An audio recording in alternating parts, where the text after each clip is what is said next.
And hello again, and here we are at Jeff's workshop once again, and here's my Z650/1170 project, looking very dusty.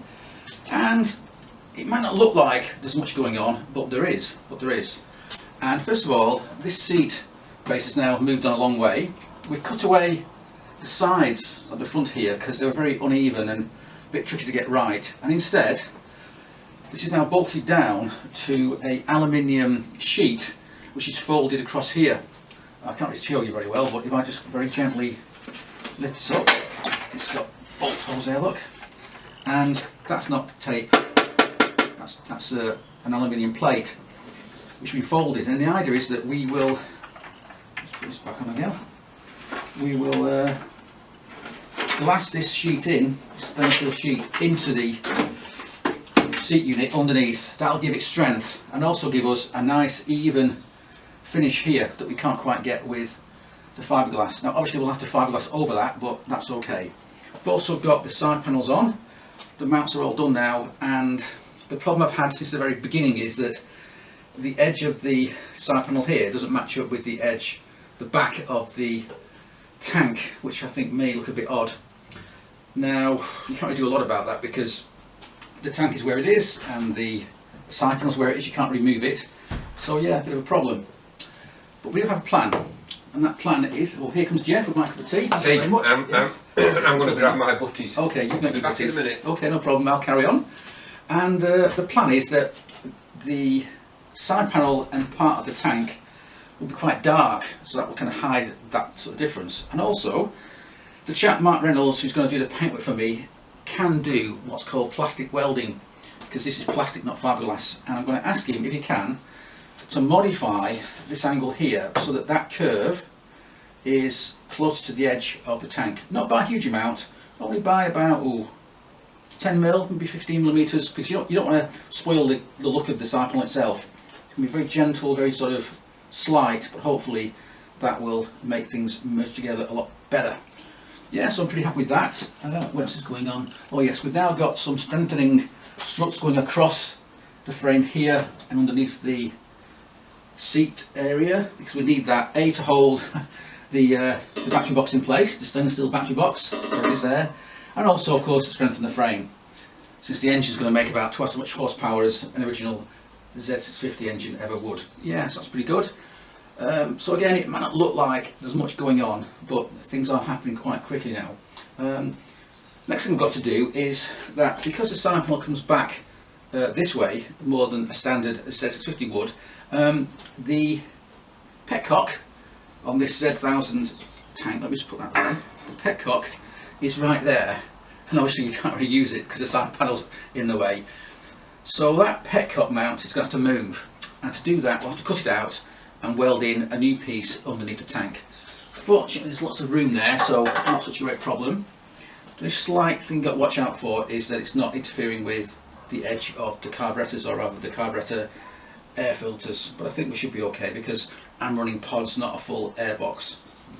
Oh, and also finally I found a local upholsterer who can sort out my seat for me, so as soon as this seat's ready to go, take it down there and get that all sorted out. What else? Now that we know that everything's where it should be, at some point soon as well, I can take all the bodywork off to Mark Reynolds, this painter, and get him to start doing the paintwork on the bike. Now, you might think that's a bit too soon because right now it's still in lots of bits, but painters, as we know, have long lead times because I was busy, particularly if they're good, and Mark is very good. So I'll leave it with him, and it might take a few months to get it back, by which time hopefully the frame's finished, powder coated, engine's in, and we'll be sitting here twiddling our thumbs waiting for the paintwork to come back. Yeah, so I'm pretty happy about that. In terms of paintwork, I've been going through all kinds of ideas, but I think I've finally come to the conclusion that I'm going to stick to the early Z1 style design, which is basically, I think it's like a Jaffa cake, the ones with the brown and orange panels. So this one actually won't be brown and orange, but it'll have the big blocks here, a bit like the modern Z1000 RS. Yeah, except the colours won't be standard. As I say, I'm going to go for a very dark colour here and on most of the tank tail section, with the infill panel which is down here a lighter colour. I'm not sure yet, but I'm probably going to go for sort of midnight blue, very dark, maybe even sort of a pearlescent blue, and then this panel here will be a lighter blue. I think so anyway, with maybe a bit of gold thrown in for good measure. Yeah, so that's the plan for this one. It's been a long time coming, but we are getting there slowly. Anyway, I'll now continue drinking my tea, and when Jeff gets back from having his lunch, we'll carry on and see what he's been up to in his workshop. Right, Jeff, so you're back from your lunch, and just done a quick video about the Z. So Lunch done that. or brunch. Brunch, whatever. Brunch. And behind you, you've got your... oops. Yeah. You've got a supercharger there that you made. That's only there because it's the Rubik's Cube scenario garage. Yes, that's right. Which I'm sure other people have Now got. the reason, actually, let me see if I can find. I can't really see it really, but it's over there. Look, your homemade supercharger. And the reason why you got it out there, I happen to know, is because this week you've been on eBay again, haven't you? And you've bought a couple of things, haven't you, from eBay? Yes, you have. And what have you been buying, Jeff? What we've been buying? In the drawer down there. No. Let's have a look. It won't open. It's jammed. It's jammed up. Well, there you go. Oh dear. So much stuff in there. I don't know. Oh, that's... Right, cut. Right, okay. That was in there and it went tick. Okay, and what is that, Jeff? That's one of the... It looks like a supercharger. It's a Mini Cooper supercharging. Well, Eaton M45. Yes. And you bought not one but two of them. There was two, yeah. And why did you buy two supercharger cases from a Mini? Because now 2 sets of gears and 2 sets. You wanted the internals, didn't you? If you're making a supercharger, there's very many people that have got. Yeah. If you hold it up a bit more, so we can see. There you go. Yeah. Not quite that high, but yeah. So what we've got there is the bearings, the end case, and the most important of all, the vanes. What do you want to call it? The gears. Yes. And the impellers are probably the two to machine. Well, you can't make them. It's going to be impossible. There's a lot of people could make the end cases, and like what I've done there. Yes. That's pretty basic engineering. But to machine them rotors, unless you've got CNC to machine them, you are gonna struggle. Right. So. And like with your gears to get them blob on, you're talking precision grinding. Right. So to manufacture. So you bought these two old. With steel. Superchargers because you wanted that out of them. The Teflon's got, in fact, you can scratch the Teflon off with your fingernail. Yes, well, don't. Now, whether that would have happened when it was new, well, they're no good anyway because it's all coming off. That's that's the reason they're so cheap. Yes. Because what happens is, in the cars, they run them dry. So they need the Teflon on them to keep them sealed. Yes. Whereas if I'm machine, once I've done this, that Teflon, let's say it's 5 thou thick, I don't know. Doesn't seem very thick when you actually just scratch it off like that. Yeah. It's only like a couple of coats of paint. Yes, not fine. Once that's in the casing, once you've got your methanol nitro mix going through that. Right, so it's going to be wet. It'll form its own seal. Yes. It's not going to We are jumping ahead a little bit now because the billet case you've got there that you made. Yeah. This is made for the Honda, for your Honda Supercharger. That's made for the Honda, yeah. But the point is, it's made to fit those impellers and those internals. The centres. Out of a M45 Eaton. Yeah. The only thing we've got to do with some of these rotors is machine them back because they're slightly too long. Yes. Which will then make the shafts a bit longer. Yes. Is that good or bad? Well. Well, if they stick out the ends a little bit, we'll have to make some caps. Yes. That one definitely have to be cut off. Right. Okay. But that one probably not. Right. Okay. You've got two, haven't you? Because you've got more than one case. Oh, we've got another 3 up there. 3. Okay. Yeah. If we go back about a year or so, we did a series of videos where you're making those. They're actually pretty nice.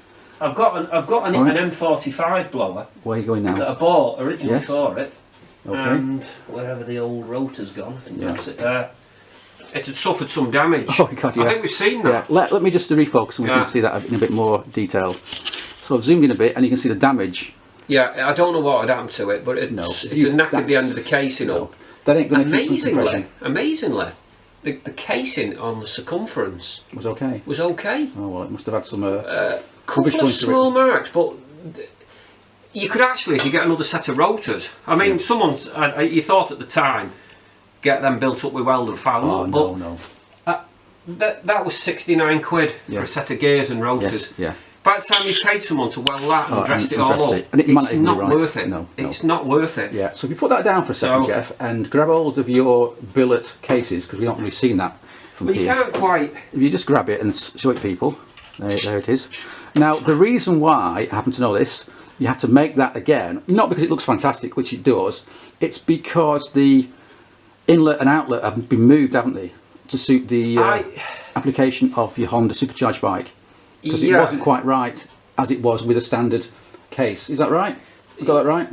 Yeah. Yes. Plus, I've machined the inner casing, like the Marshalls, the Wades do it. Yes, it looks, hopefully, I've tried to get it looking very old-fashioned. Yes. Now, looks like something from Captain Nemo or something. So when it's on the bike, if you painted that something like satin black, most people would probably think it's a small Wade or Marshall. Yeah, from the olden days, which isn't. You know, it's what I want to try and...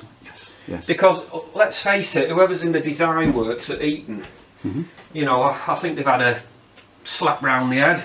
Because they've got about, well, in my opinion, most people these days have about as much style in designing things as a bloody slug that lives under a rock. It's designed to be strong and light and cheap to make. Well, I don't know. No, it's designed to be disposable. Yes. It's designed to work. That goes under a car bonnet, and as long as it works, the aesthetics don't matter. You do a little bit, but yeah, I see what you mean. Right, so that's what's going on there. What else has been going on? You've done a bit more welding on your frame down there, which I won't bother showing anybody. It's not boring. Well.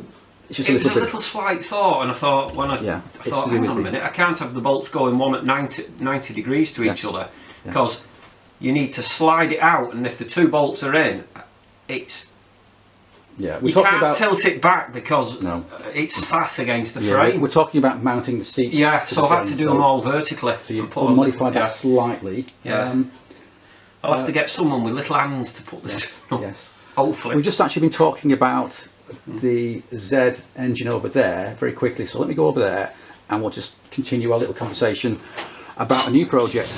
In the 80s. Yeah. Right, okay, so we've come over here now to look at this Unitrack set of cases off a Kawasaki GPZ 1100 Unitrack, and it's got an aftermarket block on it, a big bore block. Yeah.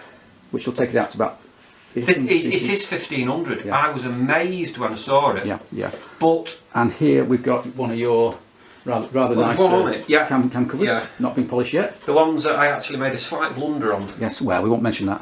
We won't mention that at the minute. No. And that's out because you think there's a chap who might want one just like that. Well, our Les was mentioning, the only I wish I'd have started when I made them. Yes. I suddenly realised that I hadn't. We didn't have the clearance. I didn't have enough clearance. Hence, I thought you need to make that secondary. So I made a couple of spacer plates, which.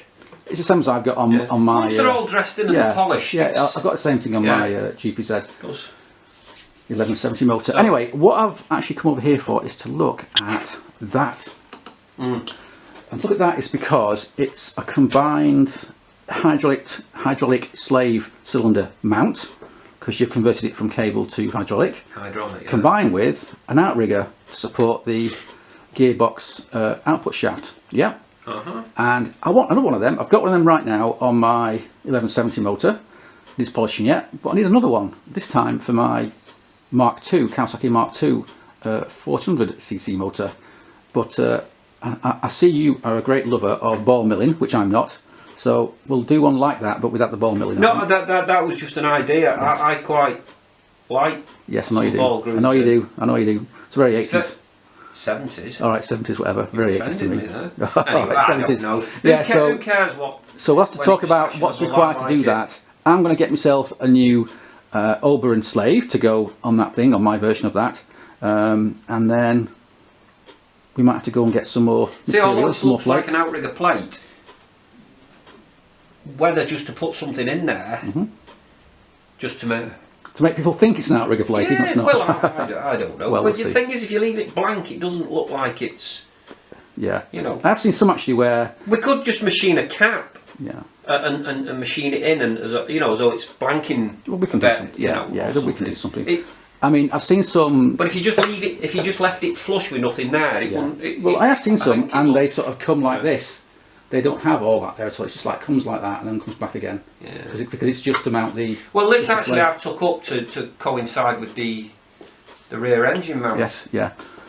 Now a sad point is of course that that's a Unitrack engine. But we might not be able to do that on yours. And the Mark II is different. It has different mounts, so it can't be made the same way. But I have got a spare set of cases of a Mark II, so hopefully we can bring them over and you can get that started. Yeah. Anyway, because that engine needs to be done quite quickly. I want the whole bike finished by my next birthday in January next year, which is what, another 10 months away. So things have to start to move quite quickly. Right, so I think that's it for the time being. If we just scan across here, lots of stuff going on. Oh, I'm just making stuff going on. I'm just making some brackets for them seats. Yes. Because our next stage, if I just go through that, I've got my mask on. You've got your mask on, we're all safe. Yeah. Okay, so we've come round and on your workbench there you've got your what I've done is I've got the bracket on. So yes. what I need to do now is put that back on with just a couple of screws in. Yeah. From underneath just drill through. And then what we're going to do, hopefully, I was looking for some steel. Is find some like that. Yes. Well, I was going to use aluminium and I thought, why bother? Let's just drill some steel, drill a load of holes in it, yeah. drop them in, put a nut and that, put a nut on the other side to hold them down, and put a blob of weld on it, stainless weld, Yeah. and then that can get dropped in there, and then we can layer some fiberglass over it to hold it in. Sounds good to me. So that's what I wanted to do on yours, but I wanted to get everything ready and then do all the, do the fact. You don't want to be doing that one and then going back and start it. Yeah, as I mentioned before, it may actually be part of this video, it might be part of my Z video, but the seat unit needs more work. We've put an aluminium plate beneath it, so yeah, that needs a bit more work, and there's no point doing a bit of fiberglass in on one seat and then coming back another day and doing it on another seat. So we'll do them all together when they're both ready. Right, okay, so we're back looking at my Z again. I see you've got the 4 bolts now just going through to mount it. What I'm going to do that is I'll get a bracket in, and just under there what we need is something folding that just does like a dog leg. Yes. Maybe with more of an angle like that, and then what we need is to pull that in, push it up. It's going to just... I know. It's going to have some rubber bonded, yes, just so it's right. So when it slides in, that'll just drop down in there, and then 2 nuts on it. Yeah. That is the plan. Yeah, that's the plan. So as long as we've got a couple of stud holes there to bolt a bracket to, we're fine. So, like I said, here now, I want to follow that flat down there and then come down there. Yes. So I might a bit of a well, I'll. The thing is, if a bit of fiberglass sags in there, it's going to want a bit building up inside. Yes. So it's, as long as it's, and then the seat, hopefully then it'll come into there. Like I say, a couple of little bits plastic welded into there. Yes, I mentioned that already. Yeah, we're going to plastic weld that and bring it back a wee bit. I think once that's done, and it flows in, it doesn't have to go all the way back. It just needs to be a little bit better than it is now. I think once it's all in and all the seats sits, this is all, like I say, what's trimming. Yes. Once it's all in and covered, because I think that seat's obviously going to go a bit taller because the material's just got a lip under. Yes. Yeah, I have found actually an upholsterer, local upholsterer. I know where he is. I'm going to call him on Monday morning, and I'm going to take my Guzzi seat. I saw. Oh, sorry. Right. Okay. So with that then, Jeff, we'll click quits. I'll go home now, and I'll come back in a week or two, and we'll see progress on both the Z and also on the Honda and everything else you're working on right now. Right, Jeff. Here we are. It's a week later. Yeah. Very stormy day. Very windy out there. Horrible day. This is dry now anyway. And what I'm looking at here is the work you've done on the seat base since was last here. Yeah, just to refresh people, there's a steel insert now there. Steel plate. There's 2 steel things in. If I lift it out, aluminium. What it is? Yeah. There's them 2. Yeah, hold it up so we can see it. What we're going to do with them 2 at the back is fold a piece of aluminium, like a dog leg. And what we're intending to do is sort of sit it in, and slide it back. Hook it under there, and then it'll just drop down onto the 2 bolts there. Yes. Ooh. You get it there, and it'll hook in and pull in. Yeah, I mean the important thing is, of course, we have to remember that there's going to be a splash guard at the back, so access, you've got to make sure access is okay. But if I slide it in, it's not a problem because there's no access required. To be honest, even if it... Yeah, it's okay. I've also had an idea, Jeff, I've got a cunning plan. And the plan is that rather than cutting out this fuel tap hole and moving it forward because the side panel's now in the way. There's an alternative. I put a remote. I can put a remote fuel tap in line there, on. yeah, and we'll just screw straight in, done. That'll save a lot of bother. It means that this can go off for paint soon enough, although I have got another paint job coming soon, so... I know when you take it to Mark, it's going to go for Christ. Well, I'll blame you. I'll blame you for all that when you're doing it, it goes out. Do you know something? Years ago, could you find it? Sticking to these bloody things was a bloody nightmare. Yeah, and that's when you don't want it to stick. It's stuck on. It sticks like bloody glue. What's the old phrase? Shit to a blanket. Yes, indeed. Yeah. Can you say that now? Well, you can. You can. So right. Okay. So that's good. You know, I didn't want to. I don't know. What it might need is just a very nice sharp thing. Oh yeah, a razor blade or something. Yeah, I don't want to go at it with two strips of paper, or it's going to mark it. We'll leave him to that job. Right. Yeah, you can't drink it. Yeah, just a slight pause there for a tea break. Hang on. I've got my tea, I'm happy, but you've got problems. I'll stand back and you can drink your tea, go on. That's coffee, that. Oh, horrible stuff. Yeah, so what we need, let's just put that somewhere. Cup down for. Yeah. what we need, see, it's quite, that is a little bit thick there. We might just be able to sand a little bit more. Yes, yeah. But it's, you see how them there? Yeah, little lumpy bits. You see, if you try and sand a bit off there where it's getting a bit close, it's going to go thin. Yeah, don't do that. We could sand them back and then build a little bit of fiberglass up inside. We'll see how it looks when it's been upholstered. You know, if we could take that smooth. Well, we'll get the seat done first before we get it painted, and then we can play around with it. Even if they have to do a little alteration on that, maybe sand that back and... Well, as I say, the seat will be done first, and then we'll do the paintwork. It's all little... details. But basically, we need a dogleg bracket, but we need to get the seat on. It needs to go onto rubber. Because like I say, it's going to have to drop down and hook in and then sort of slide up there, and then it might be a bit fidgety, and then just, it'll go on. Back a bit, there you go, that's it. Because it sort of hooks in and drops, so once the material's on there, it'll just be fine. It'll good fit round back of the tank. So, and then while you've been doing that particular seat unit, you've also been doing your seat unit, haven't you, for your Honda? So I'll spin round now and we'll look at that.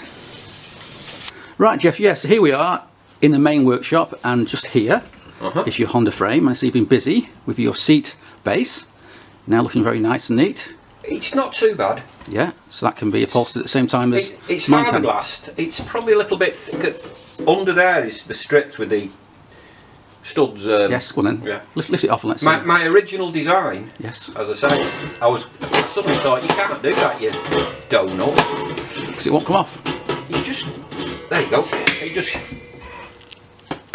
In fact, that was done on, like say, the tape. That's had a steel. You could. I don't know if you can still see them. You got steel bar. Like the steel. Yes. You can just see that where the screw, the tape, the countersunk, and we just welded the heads. Right. And then fiberglass. That's had a little bit of filler just to make it look nice.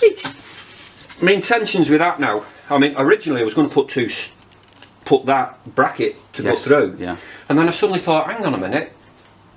You can't move it that way to get that out, and then you can't go up. No. To get so they've all had change your to, plan. Basically, they've all had to go where it just slots down, drops on like that. There you go. Okay, so what's next then? What's the next plan for this little frame? Well, is the frame now finished? Are you happy with it? Oh, everything's done. Right. There's bits of fiberglass on it. Are you going to take it to triple S powder coated bright red? No, I've got some paint. Some paint. Yeah, We'll paint it at some point. I've just cleaned all the spray guns out ready. Right, okay. So you have to wait for a dry day though, because I've got to get it in here. A nice warm day. Yeah. Anyway, okay. To be honest, I don't mean this horribly, but as long as it's got a reasonable coat of red on it, it doesn't have to be a show-winning. No, it's a race bike. As long as it's tied it and it stops it going rusty, doesn't it?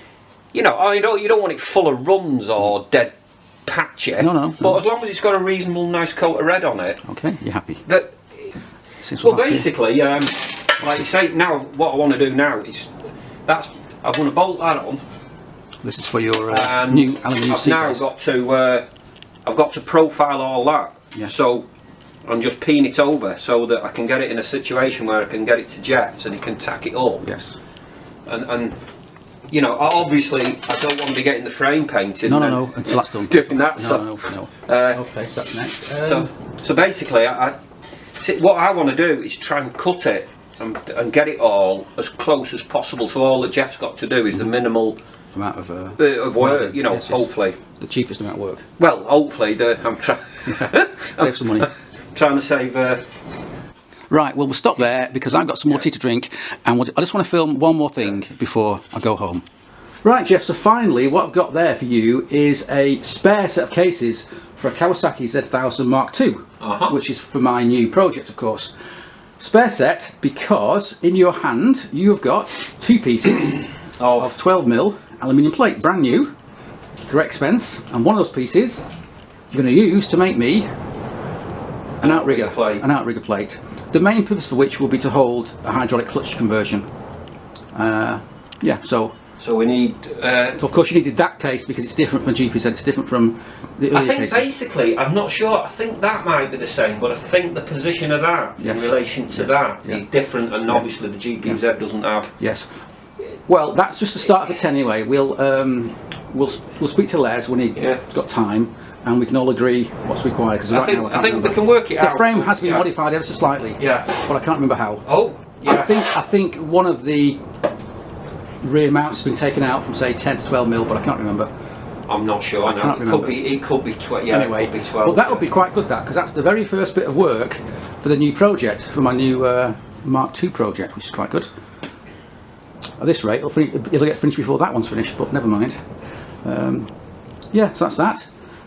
Anything else while I'm here? Right, Jeff, my battery's about to expire, so we'll have to end it there. All right. So thanks everybody for watching, and see you again next week.